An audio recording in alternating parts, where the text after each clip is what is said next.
And the terrorists have one other target.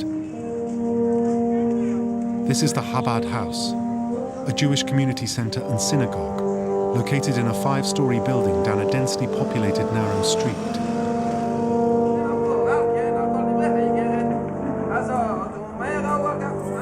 It's home to American-born Rabbi Gavriel Holtzberg and his wife Rivka, who is 6 months pregnant. This Chabad house is one of 4,000 such houses in 73 countries, typically run by husband and wife couples. Opened in 2003, it largely catered for Israelis on their way to party hotspots, such as Goa and Rajasthan. But is open to anyone who wanted a place to pray, eat kosher food, or celebrate Jewish holidays. Information from the intercepted cell phone conversations prove it is seen as a key target by the controllers. Every individual you kill there is like killing 50 elsewhere. Get rid of those people. Kill them. You never know. Firing may start and they may be left behind. By God's wish, it is all quiet. No movement here. No, don't wait. The controllers urge the terrorists on to kill Jews. Have you done the job or not? I will do it now in front of you. I was waiting for your call. Do it in the name of God. Do it in the name of God. You killed one? Both together. Rabbi Holtzberg and his wife Rivka are murdered, along with their unborn child. 4 others are taken hostage. They got Americans who also were Jews. So in one fell swoop, they sent a whammy of a message. They had even said later that an American Jew or a Jew alone was worth 50 of anybody else. Meanwhile, across Mumbai, in the luxurious Taj Hotel, the terrorists can be heard enjoying themselves in the intercepted cell phone conversations. Did you see the paintings on the wall? The bathrooms have gold taps. There are TVs with 13 screens.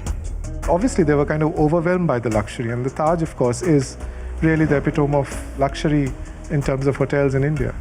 It's ironic that human life was not considered valuable, but that wretched TV was.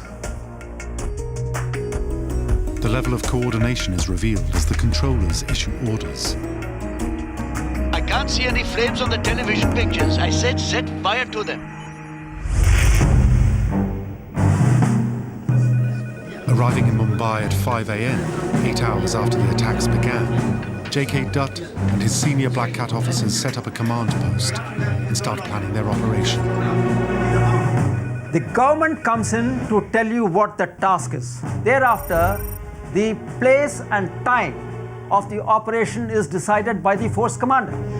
Dutt and his team quickly assess the situation.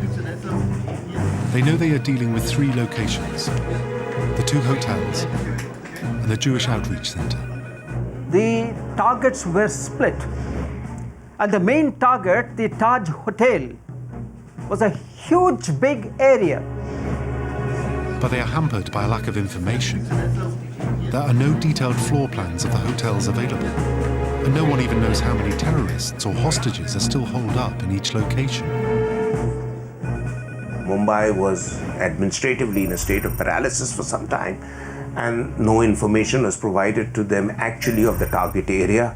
So they had to do a lot of guesswork and improvise, which took a huge amount of time. What makes it worse is that their enemies clearly know the locations better than they do. To my mind, somebody had wrecked the place. Taj Palace was a specific target. The Trident was a specific target. Chabad House was a specific target. The problems become clear when the Black Cats try to establish a perimeter around the target buildings. The locations have been well chosen. All are in heavily built-up areas. Right in the center of Bombay, with roads, population, buildings, all sorts of things all over the place. The Chabad House is in a narrow street. With one entrance, it is easy to defend and difficult for the Black Cats to storm without endangering the lives of the hostages. You cannot go with all guns blazing in a scenario like this. No, certainly not. you can't use maximum force. It has to be precise force. The hotels, on the other hand, have multiple entrances and exits. Hotels are even more difficult to clear out because there are hundreds of rooms and you have to go from room to room to room. Even worse, the eyes of the world are upon them. Orders are given to minimize collateral damage. And yet somehow, the Black Cats have to hunt down the terrorists.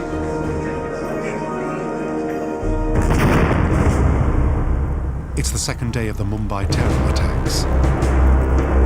Pressure is now mounting on India's elite counterterrorism unit, the Black Cats, to pounce. The terrorists can definitely not win. Let's get that absolutely clear. You've got to hit them hard and immediately so that he knows that either he's going to be captured or he's going to die. With the lives of hundreds of guests and hostages at stake, meticulous planning and preparation is vital. I think it's very hard to imagine the kind of logistical challenges that were involved in locking down all of these sites. In his final briefing to his officers, J.K. Dutt, the head of India's National Security Guard, has 4 key points. No loss of innocent life. Try and take the terrorists alive. Minimize collateral damage. And screen hostages to prevent terrorists slipping through the net. With the plans finalized, Black Cat commando squads are deployed to the Jewish Chabad house and the 2 5-star hotels.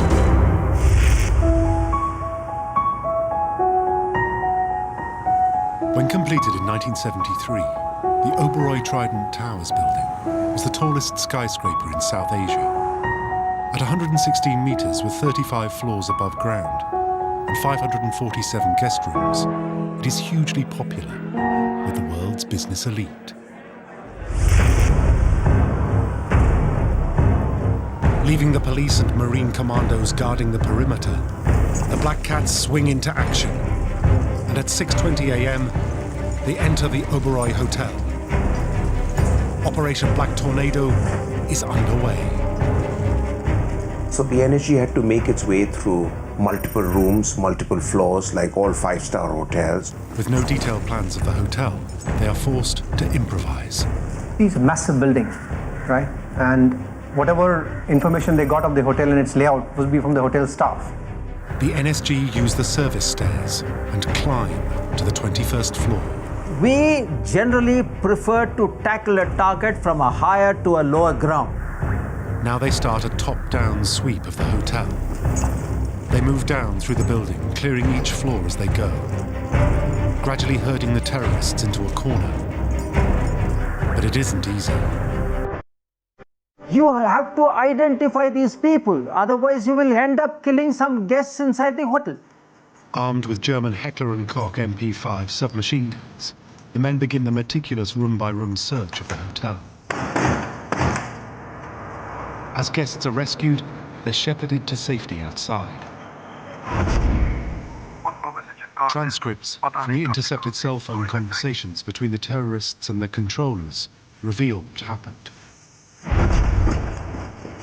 8 hours after entering the hotel, at 2 p.m. on the 18th floor, the terrorists are finally caught by the Black Cats. The room is on fire. I'm in the bathroom. Try breaking out using a grenade. Use up both grenades. Be brave. Don't be afraid. God and heaven are waiting for you. Willing. We try and capture the terrorists alive if it is possible, so that you could get maximum information. But if it is not possible, so be it. Part 1 of Operation Black Tornado to free the Oberoi Hotel is a success.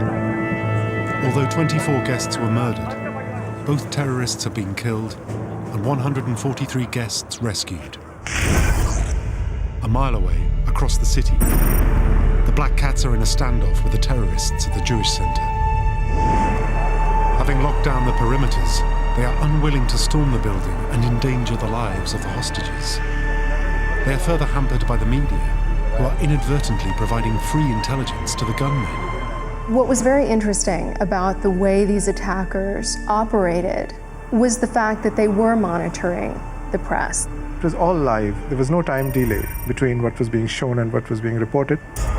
This meant the controllers were able to alert the terrorists to the helicopters buzzing the building. After carefully analysing the intercepted traffic, intelligence agents believe all the hostages may have been executed. In the full glare of the cameras, they launch an aerial assault.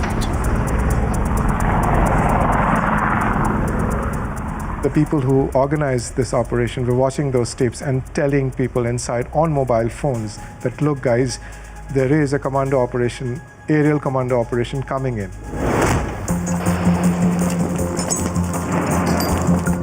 At 7:30, NSG commandos fast rope from an Indian Air Force helicopter onto the roof of the Chabad house. The assault is captured on the cell phone intercepts. Firing has started. I think there is a helicopter on the roof. Take cover. Move now. Do it. Do it. With suppressing fire from the terrorists and covering fire from snipers, they begin hunting down the terrorists. They're firing into our roof. Peace be upon you. I have been hit. I have been hit. Pray for me. Where have you been hit? Where have you been hit? In my side and in my neck.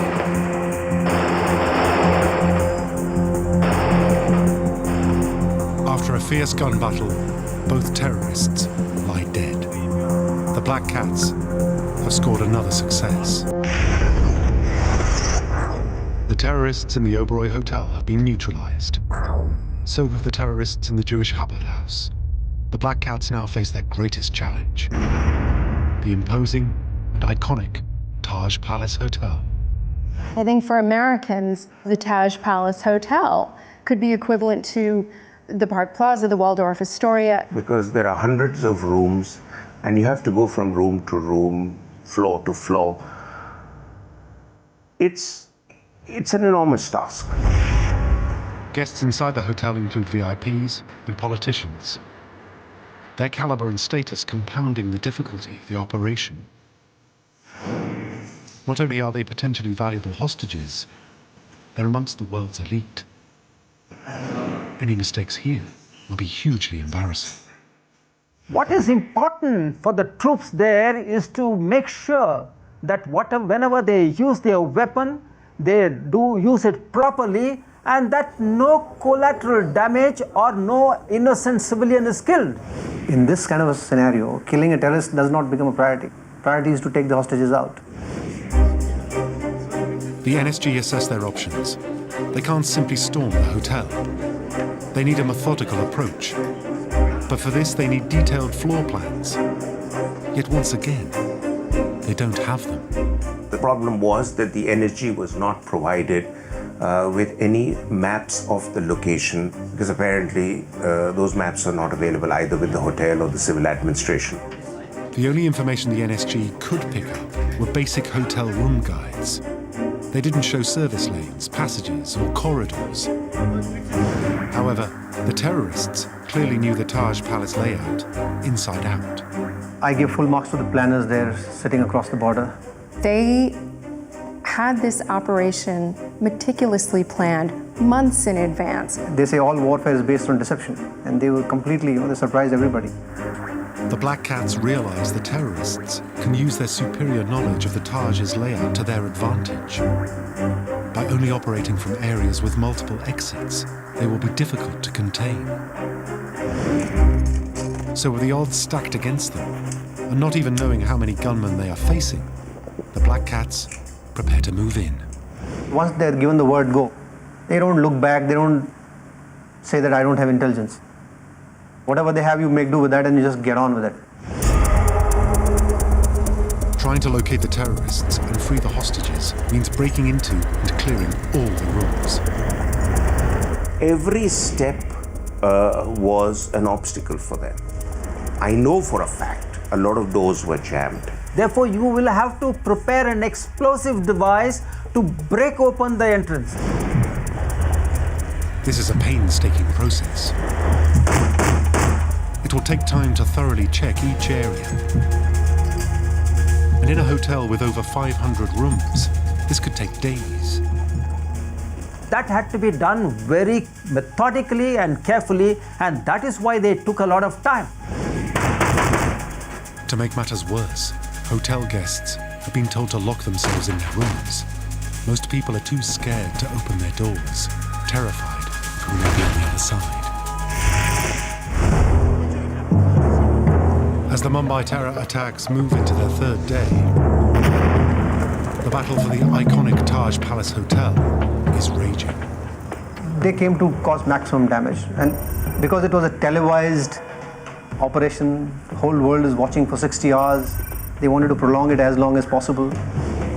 India's elite Black Cat commandos are battling an unknown number of terrorists who are well armed and highly mobile. It was India sending in its top troops, and I suppose we thought it'd be over pretty quickly.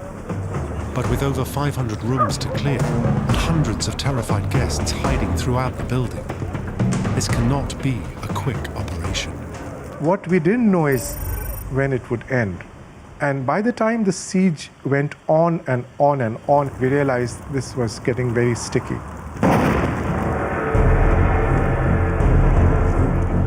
Moving through the hotel, the Black Cats need to keep their tactics fluid and respond to situations as they arise.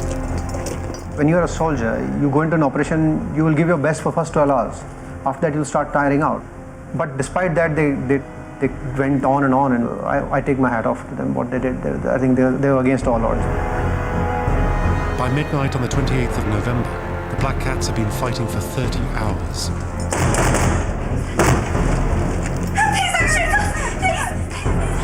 They have rescued over 200 guests and led them through the corridors to safe areas. Now, they can focus on the remaining terrorists. We are going through the entire hotel, through the corridors, through the rooms, until we are able to check each and every room. I will not say that my operation is over. With 90% of the hotel now cleared, the Black Cats believe they've cornered the remaining terrorists in one wing of the hotel. Heading up a staircase, contact is made. It's an ambush. They're caught in the crossfire. The Black Cats have a senior man killed, Major Sandeep Unikrishnan. Spurred on by his death, the Black Cats press on, forcing the terrorists to fall back.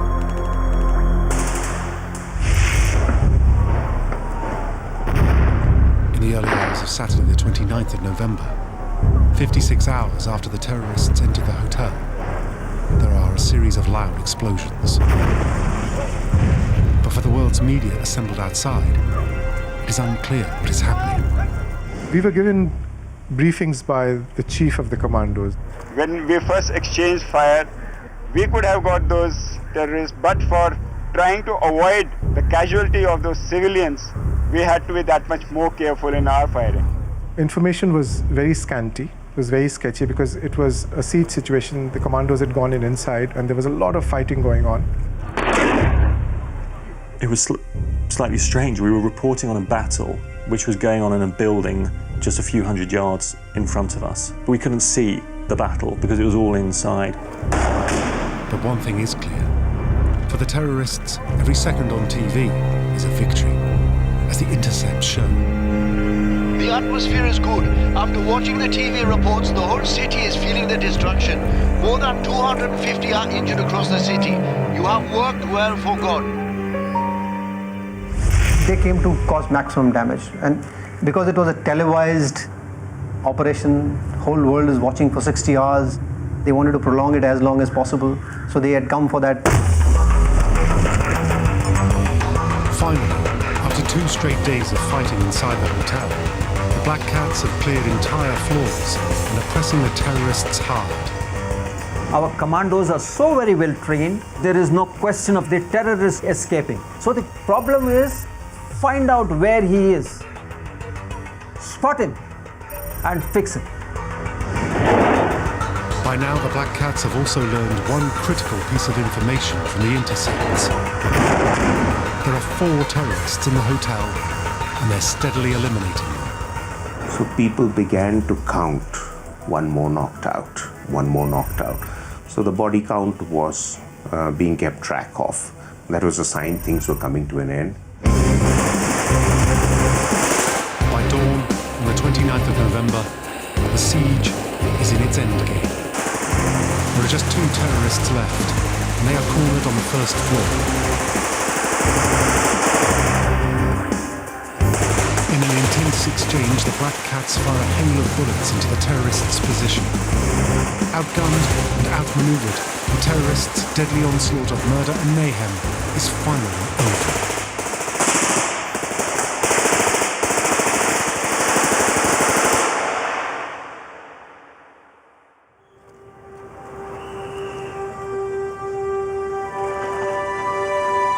After 3 days and the death of 170 innocent people, as well as the serious injury of 304 more, the city is left with terrible scars. How dare somebody from across the border come right into the heart of the country and kill innocent people for what? The killers who struck this week are brutal and violent, but terror will not have the final word. People of India are resilient. People of India are strong. The comparisons to 9/11 are fair. I think they're valid. I think this is India's 9/11. I think if any good came of this, it's that India was forced to have a day of reckoning. There are clearly lessons to be learned. The government took too long to react and called in the elite commandos far too late. The energy apart, India as a whole learned a few lessons. One is that we must have a more decentralized system of dealing with terror attacks. Since then, changes have been made to India's counterterrorism plans. Well, we are better prepared. Yes, we are better prepared than we were then.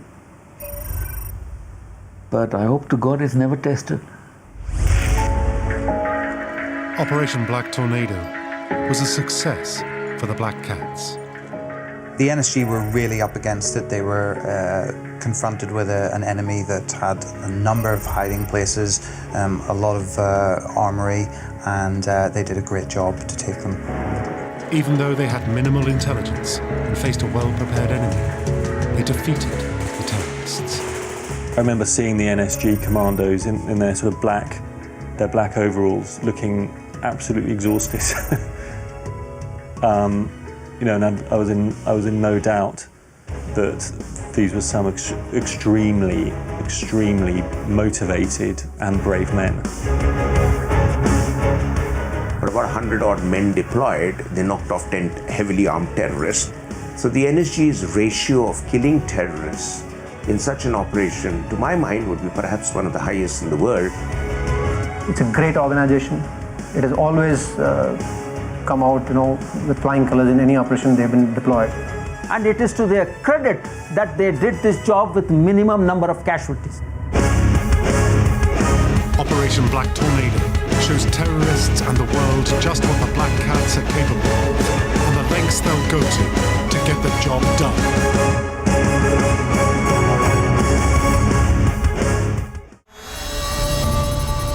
It's a sultry morning in the port town of Aden in Yemen, the Arab world's poorest country.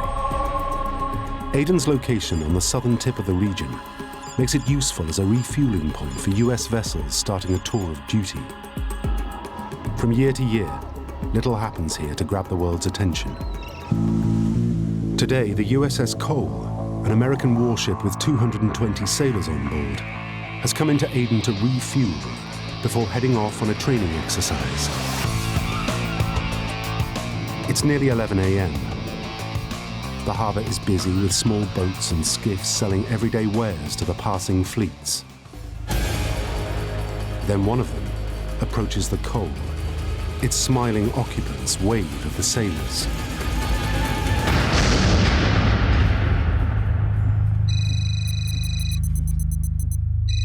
Very early morning on the 12th of October 2000, I received a telephone call, and it was my good friend and colleague, Special Agent Randy Hughes. And he had told me in a very excited voice, dude, turn on the TV. This morning, a U.S. destroyer sits crippled in a Yemen harbor. And there on the screen was breaking news. Target of a terrorist attack A U.S. warship in the port of Aden had experienced an explosion. It's more than an explosion. A suicide bomb has ripped a 40-foot hole in the hull of the Cole, nearly sinking the ship.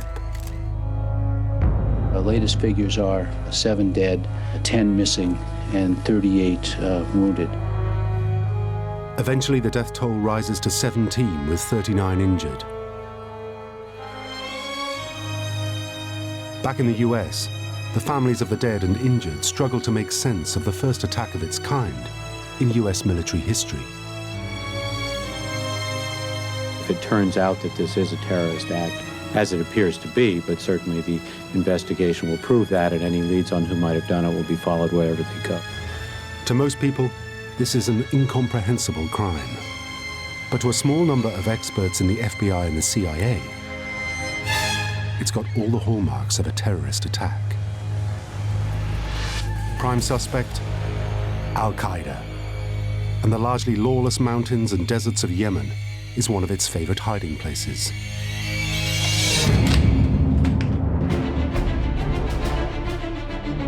With alarm bells ringing across the Pentagon, the CIA, the FBI, the Naval Criminal Investigation Service, and the military send in plane loads of their best teams. Special Agent Bob McFadden is a seasoned operator in the Middle East with long stints of service in Bahrain and a command of fluent Arabic. He's summoned to Yemen to join a task force of investigators. The word was to pack my bags for about 10 days, and 10 days wound up being the better part of 2 years. And they have just one mission objective: find the killers of America's 17 sailors and bring them to justice. Words fail us, but our feelings are pure. And only now can all the details of that extraordinary mission be told. For it would be a mission that would test the CIA to its limits and involve every counterterrorism agency in the US.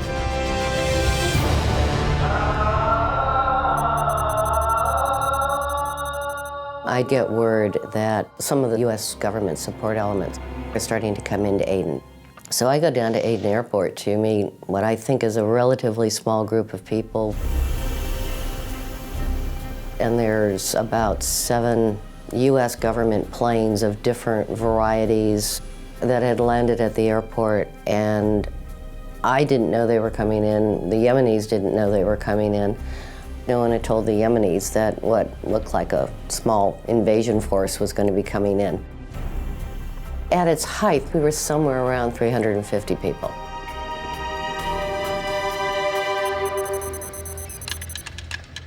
When investigators arrive, the USS Cole is listing heavily. And they have to move fast to gather what evidence they can from the stricken vessel before it sinks.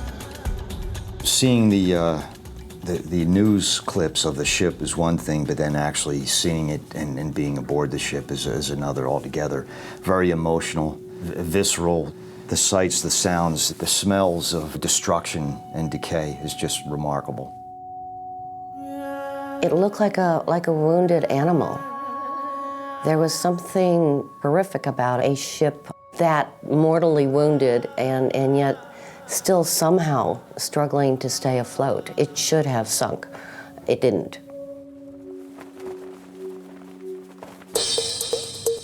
Aden's local police start mass arrests, seizing anyone they suspect. And from eyewitness evidence, very quickly figure out the basics of how the operation was carried out. They were able to identify the launching spot of the skiff that attacked the ship. They were able to identify very early on the compound where the bomb in the skiff had been assembled. So they were able to do a lot of those basics pretty quickly. Now, hundreds of US detectives from the CIA, the FBI, and the Naval Criminal Investigation Service get to work with ferocious energy. There truly was a 24-hour operation, and it was an exceptional working element among all those different agencies. There's so much to do, so many tasks to take care of. Setting up the communications and technicians, setting up comms, secure comms with Washington. getting facsimiles up, getting internet connectivity for unclass and then various levels of classified systems. The army of investigators is led by an extraordinary boss who commands fierce loyalty among his team. John O'Neill, one of America's top experts on a terrorist who few at this point have heard of, called Osama bin Laden, and the shadowy group he commands called al-Qaeda. O'Neill leads his massive team from the front, working tirelessly to deliver results. Bigger-than-life personality, very confident, articulate, very personable, very, very quick on his feet, and truly someone who has a natural multitasking capability. Gathered around O'Neill is a team of the best intelligence officers in the US. And leading them is a Lebanese PhD called Ali Soufan, one of the few investigators who speaks fluent Arabic. Ali Soufan is someone with Arabic skills. You know, not just with language, but a lot of the unspoken things, a lot of the cultural things that might not go into a bureaucratic report, but that make a lot of difference in building personal relationships. The CIA believe that the men they want are al-Qaeda. But finding the individuals in Yemen who carried out the crime seems an enormous challenge at this stage. All they have is scraps of evidence and eyewitness testimony. Then, Soufan and McFadden make a connection with another terrorist crime 2 years earlier in the East African country of Kenya.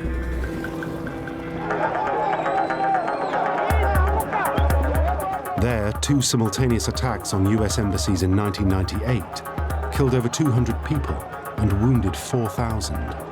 As President Clinton has indicated, we're going to conduct an intensive, unending, and unyielding investigation to bring the perpetrators to justice. Now FBI and CIA operatives from the East Africa investigation are sent in to help O'Neill and the US team in Yemen. They bring expertise that confirms beyond doubt the Cole was bombed by al-Qaeda. Very experienced investigators, special agents, detectives came to Yemen with a deep experience and knowledge of al-Qaeda and its modus operandi, how it put together the cell for East Africa, what kind of tactics they used, what kind of safe houses they rented, how they went about getting the explosives. The East Africa team points out similarities in bomb-making techniques, planning methods, concealment strategies and team structures between the embassy bombings they've been investigating and the attack on the USS Cole in Yemen. You have a core element that we're saying over and over again, remarkable similarities to how the East Africa dual attacks occurred. And sure enough, when names surfacing in connection with the USS Cole attack are shown to investigators with knowledge of the East African embassy bombings, matches are made. Some of the same names that were involved in East Africa, facilitators and others that were at large, their names were coming up very early on in the Cole investigation. There's now no doubt left in the minds of the investigators. It has to be al-Qaeda. What they need is the local cell, the Yemenis who set up and carried out the attack on the ship. And then there's a breakthrough. Yemeni police recover a hat from the site of the explosion. The Yemenis were able to find a cap from one of the bombers that had some hair, that had some DNA. Pretty soon, we had a pretty good idea of who was responsible for setting up this attack. With the DNA evidence, the name of one of the suicide bombers is confirmed. And from that, a network of local associations emerges. Suspected members of the al-Qaeda cell in Yemen are brought in and interrogated. Soufan and McFadden interview 2 men who turn out to be junior operators in the attack. It looks like the investigation is on a roll. And from these 2 men, the US teams extract the name of the organizer, the leader of the cell. He's not a Yemeni. He's a wealthy young Saudi who is constantly on the move around Africa and the Middle East. His name is Abdul Nashri.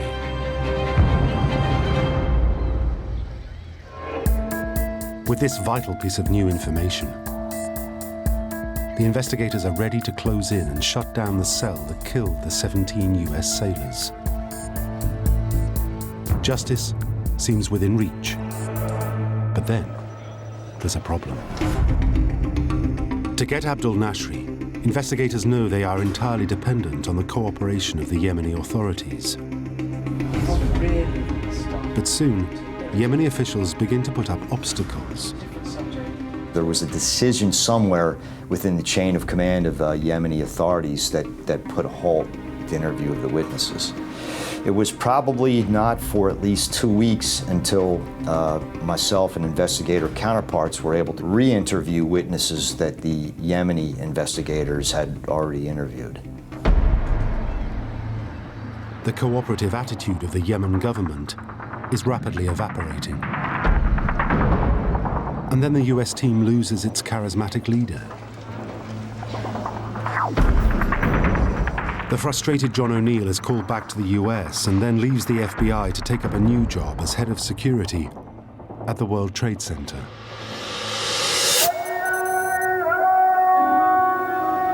It's been 33 days since the attack on the Cole. And the US team is confronted with some devastating intelligence.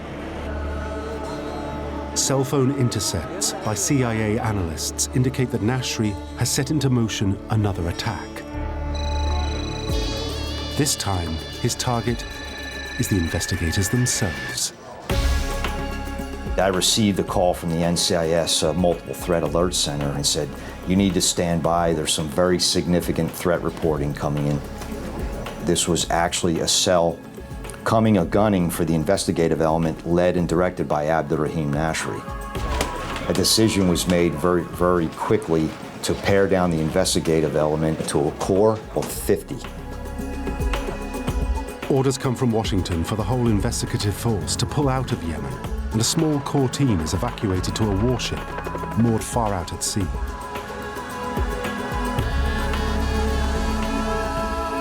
From there, the team learns further details of the planned assault.